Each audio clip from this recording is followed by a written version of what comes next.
오늘 이 말씀을 가지고 하나님을 기쁘시게 하는 신앙생활이라는 주제로 말씀을 전하겠습니다. 오늘 직분자 기도 우리가 하고 있습니다. 그래서 하나님을 기쁘시게 하는 직분자 이렇게도 우리가 한번 자기에게 직분자들도 적용해가지고 같이 말씀을 공부하겠습니다. 오늘 말씀은 이제 사무엘이 이스라엘의 요구대로 사울 왕을 이스라엘의 왕으로 다 세워놓고 이게 이제 어느 정도 시간이 지난 것 같아요. 그래서 오늘 말씀해 보면 사무엘이 어떻게 됐다 그랬어요? 사무엘이 나이가 많아졌다. 늙고 머리가 휘어졌다. 그렇게 자기가 이야기합니다. 그래서 이제 사무엘이 나이가 들고 머리도 휘어지고 이제 이스라엘 백성들을 다 모아놓고 아마 자기 이제 이 사역을 정리하는 것 같아요. 마지막 이제 연설이라 할까요? 부탁이라 할까요? 이스라엘 백성들에게 지도자로서 이제 이런 얘기를 하는데 여기서 몇 가지 우리가 아침에 좀 생각해 보려고 합니다. 자, 제가 제목을 아까 하나님을 기쁘시게 하는 신앙생활 또는 우리 직분자들이 오셨으니까 하나님을 기쁘시게 하는 직분자 이렇게 한번 정해봤습니다. 하나님을 기쁘시게 하는 신앙생활이란 어떤 것인가? 우리가 어떻게 해야 하나님을 기쁘시게 하는 직분자가 될 것인가? 첫째 생각해 볼 것은 하나님과 사람 앞에서 정직하고 신실한 일꾼이 되는 거다. 그래 하나님이 기뻐하신다. 그러면 직분자들이 되는 겁니다. 2절에서 4절 말씀해 보면은 사무엘이 이스라엘의 사사가 돼가지고 자기가 어려서부터라 그러죠. 어려서부터 한평생을 이스라엘로 해서 섬겨왔는데 자기 한평생 섬겨온 것에 대해서 하나님 맡겨준 일을 자기가 감당해 온 것에 대해서 이야기를 하는 거죠. 이야기를 쭉 하고 있습니다. 자, 이 당시에 사사라고 하는 것은 이스라엘은 왕이 없었죠. 왕이 없었기 때문에 사사라고 하는 것은 왕과 같은 존재예요. 그러니까 선지자도 되고 영적인 지도자도 되고 또 제사장도 되고 왕도 되고 어떻게 보면 사무엘이 이 세 가지를 예수님이 나중에 이제 메시아로서 이런 영적인 직책을 감당하는데 이런 것을 다 했던 사람이에요. 그러니까 그 힘이 엄청나겠죠. 권력이 사무엘 그러면 모든 백성들이 다 무릎을 꿇을 정도로 그런 왕이요 제사장이요 선지자 어느 누구도 이걸 다 가져보지 못해. 다윗도 그런 거 못 가져봤죠. 제사장은 따로 있으니까. 사무엘은 이걸 다 가진 사람이에요. 자, 이런 사람이었는데 그만큼 백성들로부터 존경도 받았고 존경을 받은 만큼 힘도 가지고 있었습니다. 백성들로부터 존경을 받으면은 거기서 뭐가 나와요? 힘이 나와요. 파워, 엄청난 파워가 나와요. 정치 지도자들이 제일 받고 싶은 게 뭐라 그랬어요? 백성들로부터 존경받는 거예요. 존경받는, 사랑받는 거예요. 그래서 맨날 뭐 누구 만났다 어디 갔다 인터넷 찍어서 올리고 뭐 이런 짓들 하잖아요. 진짜 마음으로 백성을 사랑하면 되는데 국가를 걱정하고. 자, 그 사무엘이 한평생을 섬겨온 다음에 백성들에게 묻습니다. 이게 우리나라의 지도자들이 이렇게 돼야 돼요. 우리 직분자들도 마찬가지고. 다 모아놓고 하는 말이 내가 한평생 어려서부터 지금까지 사사로서 섬겨왔는데 내가 너희들에게 한번 물어보겠다. 나에 대해서 내가 누구의 소와 나귀를 빼앗은 적이 있느냐? 그렇게 물어봐요. 힘이 있으니까 뭐 갖고 와라 그러면 갖고 올 수 있죠. 누가 불만이 있어도 어떻게 해요? 갖고 와야지 갖고 오려면. 내가 빼앗았느냐? 물어봐요. 내가 누구를 속인 적이 있느냐? 예? 하나님의 사자라 그래가지고 막 하나님 말씀도 안 했는데 했다고 막 거짓말하고 속이고 내가 누구를 속인 적이 있느냐? 내가 누구를 내 힘으로 압제한 적이 있느냐? 그렇게 물어봅니다. 한번 대답해 보라는 거예요. 너희들이 내가 일하는 것을 다 들었으니까 한번 판단해 보라 그래. 판단해 보라. 우리나라도 지금 대학에 가면 이제 대학 교수 평가제라는 거라서 한 학기 끝나면은 요새 하는지 모르겠습니다만은 학생들이 한 학기 강의에 대해서 학교에서 나눠준 것에 대해서 다 이렇게 평가를 해서 내면 학교에서 이제 다음 그 교수 재임용할 때 이거 판단하는 자료로 사용하죠. 우리나라 사람들은 좀 인정이 있어가지고 차마 이렇게 하는데 미국에서 학생들이 정확하게 합니다. 교수가 만약 뭐 수업을 뭐 늦게 들어온다거나 수업 내용이 부실하다거나 정확하게 해요. 그 사람들은. 그래서 저는 미국에 가서 수업을 휴강하는 걸 한 번도 본 적이 없어요. 휴강하는. 우리나라는 툭하면 휴강해. 그 땀 잘려요. 휴강하는 걸 본 적이 없어요. 얼마나 자기 수업에 충실한지 모릅니다. 이렇게 평가를 하잖아요. 평가. 근데 여기 이제 대통령도 평가, 뭐 여론조사 맨날 해가지고 그냥 여론조사 평가하는데 그러면 여론조사가 또 엉망진창 엉터리예요. 우리나라 여론조사는. 이게 다 정치하는 놈들하고 손잡고 같이, 이 믿을 수도 없는 여론조사를 맨날 내고 이러잖아요, 우리나라. 자, 평가하는 거예요, 평가.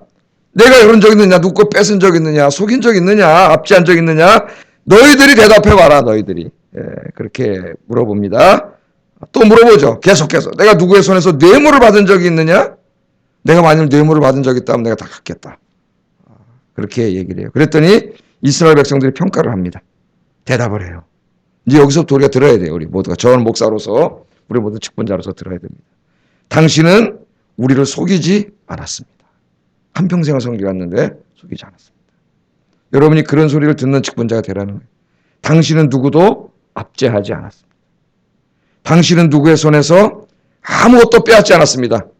백성들이 그렇게 대답을 합니다. 그러니까 얼마나 행복한 사람입니까? 힘을 가지면 사람이 힘을 사용하고 싶은 유혹이 들어요. 그래서 권력자들이 타락하는 거예요. 그래서 절대 권력은 반드시 타락하게 돼 있고, 그래서 그 권력을 견지하는 균형 잡힌 시스템을 만들어 놓은 거예요. 민주국가에서. 그래서 잘 안 되죠. 힘이라고 하는 건 엄청난 건데, 막강한 이 종교적인 정치적인 모든 힘을 다 가지고 있는 이 사무엘이 하나도 하나님 앞에 사람 앞에 부끄러운 것이 없어요. 그건 그 민초들이 느끼기에도 부끄러워서 당신은 우리 거 뺏은 적도 없고 속인 적도 없습니다. 뇌물을 받은 적도 없습니다. 당신은 훌륭한 사사였습니다. 백성들이 이렇게 칭송을 해주는 거예요. 여러분, 저는 목사입니다. 저는 목사고 목사라는 직분을 가지고 교회와 성도들을 섬기고 있습니다. 또 오늘 아침에는 우리 직분자들이 새벽 기도를 하러 오셨는데, 여러분들은 직분자로서 성도 앞에 서 있습니다. 사무엘처럼 이 직분을 다 마쳤을 때 하나님 앞에 사람 앞에 조금도 부끄러움 없는 직분자들, 일꾼들이 되시기를 주의 이름으로 축복합니다. 우리가 성도들 앞에서 그렇게 물어보진 않겠지만은 제가 목사로서, 또 여러분이 장로로서, 권사로서, 집사로서, 구역장으로서 내가 어떻게 사역했는가, 내가 어떤 사람인가,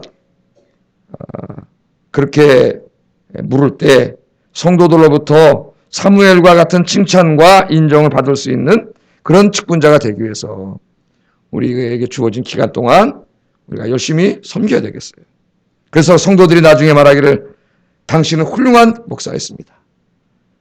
그렇게 평가받을 수 있도록 앞으로 최선을 다하겠습니다. 저는 그렇지 못하지만 지금은 더욱더 노력해서 그 마음속으로, 내가 물어보지는 않겠지만은 마음속으로, 그 마음이 중요한 거 아니겠어요? 다 보고 있는데 그런 평가를 받도록. 여러분들은 당신은 훌륭한 장로였습니다. 당신은 훌륭한 권사였습니다. 당신은 정말 훌륭한 집사였습니다. 당신은 훌륭한 구역장이었습니다. 당신은 진실하게 섬겼습니다. 정말 하나님 맡겨진 일 성실하게 했습니다. 당신은 진실로 우리들을 걱정해 주었고 우리들을 돌봐주었습니다. 힘들고 외로울 때 우리를 위로하고 격려해 주었습니다.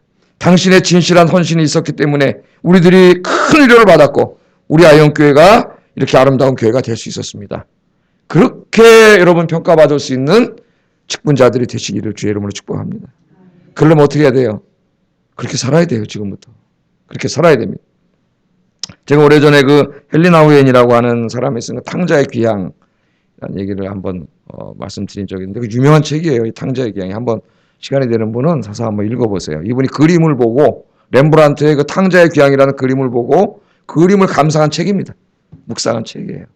유명한 책인데. 헬리나우엔은 하버드나 예일에서 이 심리학 교수를 했던 그 세계적인 심리학자이고 기독교 영성 작가이죠. 이분이 어느 날 러시아의 큰 그 박물관, 미술관에 갔다가 그 렘브란트가 그린 중세의 그 렘브란트라는 화가가 있죠. 기독교 화가인데 이 그림들이 많이 있습니다. 여러분 인터넷 들어가서 렘브란트 그러면 이 성서 그림을 많이 그렸던 훌륭한 사람이에요. 근데 이 사람이 그 탕자의 귀향, 우리 탕자 이야기를 그린 그림, 제가 한번 이야기 드렸잖아요. 그 그림을 가서 이제 그 오리지널로 이렇게 딱 보다 감상을 하루 종일 이 그림에 빠져가지고 하루 종일 감상을 하고 글을 써요. 이 사람이. 그런데 이제 그 그림이 뭐냐면은 집 나갔다 돌아온 탕자가 있고 그 옆에는 아버지의 온갖 혜택을 다 받고 살면서도 감사한지 모르고 불평불만 하고 있는 그 큰아들 이렇게 있는데 빛이 창문으로 이 빛이 쭉 들어오고 그 아버지가 그 두 아들, 큰아들도 탕자예요. 사실은 세상에 나가서 죄 짓고 살다 하나님께 돌아온 사람도 탕자지만 평생 교회 안에서 어려서부터 살면서 무슨 큰 죄 짓고 술 먹고 담배 그런 거 안 했지만 교회 안에서 늘 불평불만하고 만족하지 못하고 이렇게 살아왔던 사람도 헬리 나오니 탕자라는 탕자. 이것도 탕자예요, 여러분. 이런 탕자가 많아요, 한국 교회. 자기 탕자가 아니라고 생각해요. 모범생이 아니에요. 그 두 아들을 이 아버지가 끌어안고 있는 그림을 보는데 항상 우리는 이야기를 들을 때 탕자, 나는 탕자였고 하나님 앞에 회개하잖아요. 내가 하나님 죄 졌습니다. 방탕하게. 또 어떨 때는 나는 그래도 더 믿음 있는 사람은 나는 큰아들이었어요. 평생 어려서부터 주일학교 다니면서 교회 안에서 살았어요. 뭐 큰 죄 짓고 술 먹고 담배 피우고 도둑질하지는 않았지만은 교회 안에서 늘 은혜도 없고 불평하고 불만하고 예? 시기하고 질투하고 이렇게 살아왔던 또 하나의 탕자. 큰아들이 나였고 항상 그렇게 우리 적용하면서 아버지는 항상 누구였어요? 하나님이시죠. 하나님. 원래 성경의 하나님, 아버지도 하나님이에요. 아버지는 하나님이고 우리에게 적용하지 않았는데 그날 이 헬리나 오웬에게 하나님께서 강력하게 그 마음속에 주시는 게 뭐냐면은 바로 아버지였어요. 아버지. 탕자도 아니고 큰아들도 아니고 그 두 탕자를 그 넓은 가슴으로 안고 있는 아버지의 모습이 꽉 다가온 겁니다. 아버지의 모습. 그때 하나님께서 그의 마음속에 네가 아버지가 되라. 네가 이 탕자의 큰아들 같은 탕자, 작은아들 같은 탕자의 아버지가 되라. 아버지가 되라. 그런 마음을 강력하게 하루 종일 그 그림 속에서 하나님의 음성을 들었어요. 여러분 꼭 그림이 아니더라도 우리 신앙생활에 제가 너무 가볍게 하지 말라 그랬죠. 깊은 묵상. 어떨 때는 하나님이 그냥 일상 가운데 깊이 다가올 때가 있습니다. 엄청나게 막 말씀하실 때가 있어요. 어떤 사람의 만남을 통해서도 말씀할 때가 있고 책을 읽을 때도 강력하게 다가올 때가 있어요. 난 책을 덮고 기도합니다. 전 책을 읽다 기도를 많이 해요. 앉아가지고 설교 준비하다가 기도하고 하나님 다가올 때가 있어요. 아버지가 되라. 그래서 이분이 내가 아버지가 돼야 되겠다. 아버지가 돼야 되겠다. 그래서 저 캐나다의 데이브레이크라고 그 지체 부자유자들을 수용해서 하는 그곳으로 갑니다. 하버드 대학 교수. 그 모든 명예 모든 걸 내려놓고 거기에 가서 평생 남은 인생을 그 지체 부자유 한 그분들을 돕는데 아담이라고 하는 한 아이를 만나서 그분을 자기가 다시 목욕도 시켜주고 하버드 대학 교수 세계적인 학자가 그렇게 평생을 바쳐요. 그래서 그 우리 필립이 안시라고 우리 잘 알려져 있는 그 우리나라 작가가 그 데이브레이크를 찾아가서 이야기를 해요. 헬리나 오웬하고 당신과 같은 학자가 할 일이 있는데 더 다른 일로 더 많이 하나님 앞에 기여할 수 있지 않겠습니까? 그 여기 와서 이 지체부자 이 아담이라고 하는 이 아이 하나 이렇게 하는 것보다는 더 당신이 할 일이 많지 않습니까? 그래서 이분이 이야기를 합니다. 무슨 말을 합니까? 내가 아담을 돕는 게 아니라 내가 아담과 함께 있으면서 이 사람에게 더 많은 것을 내가 얻습니다. 그런 유명한 말을 하죠. 네가 아버지가 되라. 제가 그 책을 읽으면서 엄청나게 은혜를 받았어요. 네가 목사인데 아버지가 되라. 네 성도의 부모 같은 목사가 되라. 탕자들을 작은 아들 같은 탕자, 큰 아들 같은 탕자들을 비난하지 말고 다 가슴에 품는 아버지가 되라. 이거 원래 설교 원문에 없었는데 어제 잘라 그러는데 갑자기 제 생각이 나. 그 이야기가 오늘 직분자 새벽기도에서 이걸 나누라는 하나님 자꾸 지나 오래전에 내가 한번 이야기했지만은 그런 생각이 자꾸 들어가지고 뭔가 없던 거를 여기 아침에 와서 썼어요. 당장에. 오늘 여러분 사랑하는 우리 장로님, 권사님, 집사님들, 교육장님들, 우리 성도님들 하나님 우리에게 귀한 직분을 주셨는데 여러분 교회 안에 연약한 사람들이 많습니다. 세상에 지치고 힘든 사람들, 누군가 내가 손잡아 줘야 될 사람들, 위로하고 격려해야 될 사람들이 많이 있습니다. 여러분들이 아버지와 같은 하나님 아버지의 그 마음을 가지고 그 아버지의 마음으로 성도들을 만지고 위로하고 돌봐주는 그런 직분자들, 사무엘과 같은 진실한 직분자들이 되시기를 주의 이름으로 축복합니다. 그래서 사도 바울은 믿음의 아들인 디모데에게 이렇게 권면을 했어요. 내가 진리의 말씀을 옳게 분별하여 부끄러울 것이 없는 일꾼으로 인정된 자로. 누구에게 인정이 돼야 돼? 먼저 하나님께 인정이 돼야 되고 그 다음엔 성도들에게 인정이 돼야 돼요. 부끄러울 것이 없는 일꾼으로 인정된 자로 자신을 하나님 앞에 드리기를 힘쓰라. 디모데후서 2장 15절 말씀입니다. 적어놨다 집에 가서 묵상하세요. 깊이 우리 식구들 묵상하세요. 내가 진리의 말씀을 옳게 분별하여 부끄러울 것이 없는 일꾼으로 사람 앞에 하나님 앞에 부끄러울 것이 없는 일꾼으로 인정받은 자로 자기 자신을 하나님 앞에 드리기로 힘쓰라, 힘쓰라. 그렇게 말했습니다. 사도 바울은 디모데에게만 그렇게 말한 것이 아니고 자기 자신이 평생 그렇게 살았습니다. 그래서 고린도전서 15장 9절 10절에 누구보다도 열심히 일했어요. 부끄러울 것이 없는 일꾼이 되기 위해서.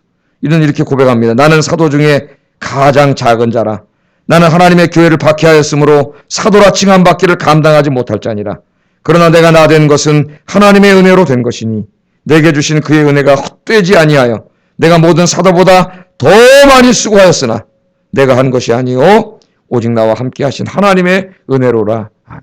자기에게 직분을 주신 하나님, 사도의 직분을 주신 하나님의 은혜가 너무나 감사했어요. 자기는 죄인인데 이런 직분을 받고 이 일을 감당할 그런 자격이 없는 죄인인데 하나님 주신 거 너무나 감사해서 다른 모든 사람보다 나는 더 많이 수고했다. 더 많이. 나만 많이 일한다고 생각하지 마세요. 여러분. 축복인 줄로 믿습니다. 더 많이 하세요. 더 많이. 누구보다도 많이 했지만 교만하거나 자랑하지 않습니다. 이 모든 것이 다 뭐예요? 하나님의 은혜. 하나님의 은혜. 오늘 우리 직분자들이 나와서 기도하는데 하나님과 사람 앞에 부끄러움이 없는 일꾼이 되기 위해서 주님 앞에 갈 때까지 맡겨준 사명을 잘 감당하고 누구보다도 더 많이 헌신하고 수고하시는 여러분 되기를 주의 이름으로 축복합니다. 두 번째, 하나님이 기뻐하시는 신앙생활 직분자는 뭐냐? 하나님의 은혜에 젖어 사는 거예요. 하나님의 은혜. 은혜는 뭡니까? 도저히 받을 자격이 없는 사람에게 하나님이 공짜로 주신 것을 우리는 은혜라고 해요. 바울이 로마서 4장에 말하죠. 내가 어떤 일을 하고 그 대가로 뭘 받았으면 그건 월급이지 은혜가. 우리의 구원이라고 하는 것은 내가 뭐 해서 얻을 수 있는 게 아니에요. 내가 죄사함 받고 구원받았다는 거. 하나님의 아들의 생명을 지불함으로 주신 전적인 하나님의 은혜. 그렇게 말하지 않습니까? 하나님 주신 거예요. 오늘 이 6절에서 13절까지 보면 은혜를 잊어버린 이스라엘을 책망합니다. 사무엘이. 하나님께서 너희들 애굽에, 그 이야기가 뭐예요? 6절에 13절. 애굽에 종살이 할 때부터 너희들을 거기서 구원해 주셨어요. 하나님의 자유로운 백성, 자유를 가진 백성이 되게 해주시고 이 땅, 가나안 땅, 이 땅을 약속의 땅으로 너희에게 다 주셨어요. 예? 그런데도 불구하고 너희가 감사한지도 모르고 은혜도 모르고 여기 와서 하나님 은혜 까먹고 죄 짓고 우상 숭배하고 돈에 물질에 빠져가지고 그렇게 세상에 빠져갖고 살지 않았느냐. 그래서 하나님이 그래도 사랑하셔가지고 옆에 있는 민족들을 쳐들어오게 해가지고 너희들 깨닫게 하시려고 잘못된 길로 가니까 하나님 매를 들어서서 때릴 때 니네들이 잘못했다고 하나님 옆에 나와서 회개해서 내가 또 너희들을 다 치료해 주시지 않았느냐. 하나님께서 그 얘기한 거죠. 6절에서 13절. 핵심이 뭐예요? 하나님의 은혜를 잊지 말라는 거예요. 여러분, 우리가 오늘 이 자리에 이렇게 있는 것이 이게 다 하나님의 은혜입니다. 하나님이 주신 거. 우리는 때로 이걸 잊어먹을 때가 너무 많아요. 너무나 당연하게. 제가 얘기했잖아요. 이거 이제 오늘 쪼개버릴 건데 이거를 오늘 드디어 가서 이제 이거 결단식을 제가 이제 이거를 10시에 가서 하게 되는데 이 2달 동안 읽고 있으니까 제일 하고 싶은 게 글씨를 너무 쓰고 싶어요. 저는 글씨 쓰는 걸 참 좋아해요. 그래서 만년필, 볼펜 이런 거 굉장히 좋아해요. 이 만년필 탁 설교 초안 작업을 이 손으로 합니다. 전다. 노트가 떠오르고 막 해서 2달 동안 쓰시면 교회 결제를 하는데도 이 볼펜을 요래 잡아가지고 그냥 찾잖아 이렇게 간신히.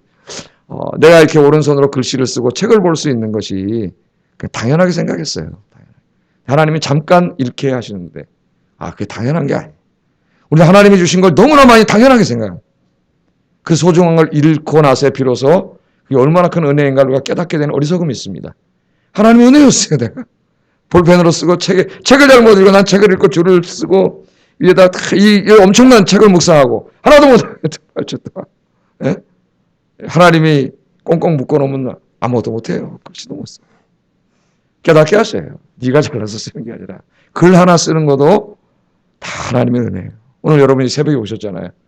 새벽에 오시려면 믿음이 건강해야 올 수 있고 육신이 건강해 올 수 있어요. 예? 다 건강해야 둘 다 건강해야 돼. 오늘 이렇게 여러분 새벽에 나와 기도하게 하신 것도 하나님의 은혜인 줄로 믿습니다. 특별히 우리 직분자들은 항상 은혜에 젖어 살아야 된다. 은혜에 젖어 살려면 하나님의 은혜가 늘 그때 하나님이 베풀어준 은혜에 늘 감사하는 마음이 내게 있어야 돼요. 그 은혜 충만해야 돼요.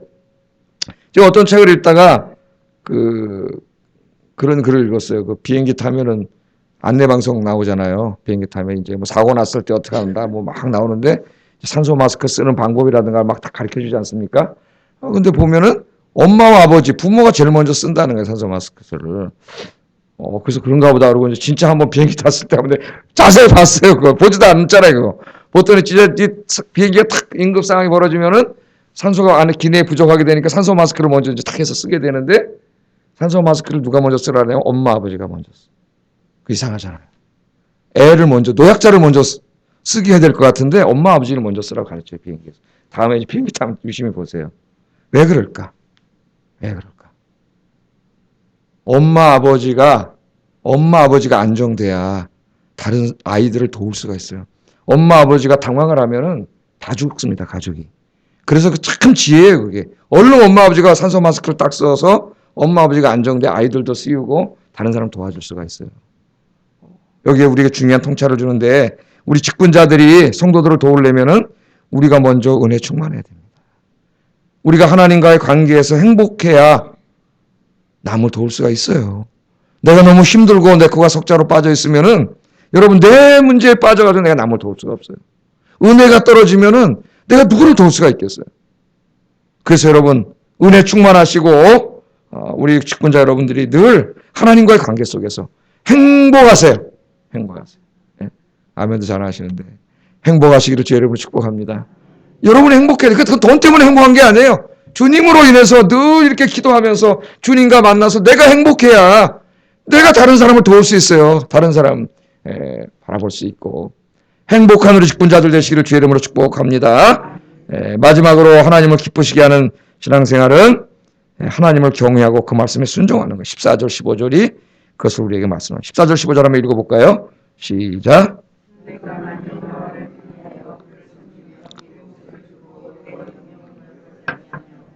또 너희와 너희를 다스리는 왕이 너희 하나님 여호와를 따르면 좋겠지만은 너희가 만일 여호와의 목소리를 듣지 아니하고 여호와의 명령을 거역하면 여호와의 손이 너희 조상들을 치신 것 같이 너희를 치실 것이라. 이제 사무엘이 나이 많아서 이제 자기는 사사직에서 이제 곧 물러나겠지만은 자기 백성들이 부탁을 하는데 이제부터 하나님의 이 큰 은혜를 기억하고 그 말이죠. 하나님의 큰 연결하면 그거예요. 하나의 말씀인데 하나님 베풀어 주신 은혜를 기억하고 이제부터 너희가 이 엉망진창으로 살면 안 된다는 거예요. 가나안 땅에 그런 가나안 문화에 빠지고 세상에 빠져 살면 안 된다는 거예요.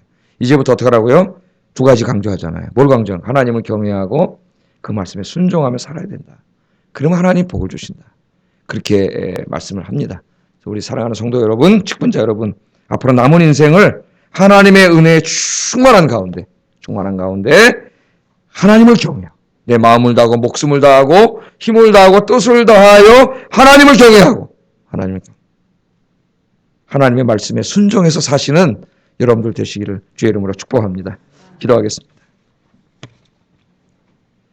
자, 기도는 우리 한번 뒤집어서 한번 해보겠어요. 하나님의 은혜에 내가 충만해. 내가 늘 하나님과 관계 속에서 행복하게 하시고 하나님의 은혜에 젖어 살게 하소서. 그 은혜 가운데 하나님을 더욱 경외하고 말씀대로 살게 하소서. 은혜 충만하여 직분자를 감당하게 하소서. 기도하겠습니다. 사랑과 은혜가 충만하신 하나님 아버지